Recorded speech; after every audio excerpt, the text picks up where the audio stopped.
เจ้ากระต่ายจอมซนเจ้าไม่มีทางคว้าดาวทองของข้าไปได้หรอก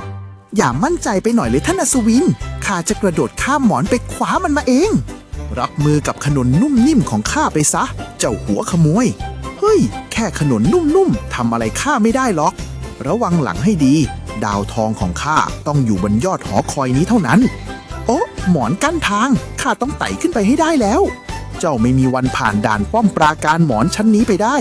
แรงดีจากหนอนใบนี้จะส่งข้าไปหาดาวทองเจ้ากระต่ายดื้อดึงข้าต้องส่งหมอนใบใหญ่ไปสกัดซะแล้วฮ่าฮ่าฮ่าพลาดแล้วท่านอัศวินข้าขวาดาวทองได้แล้ว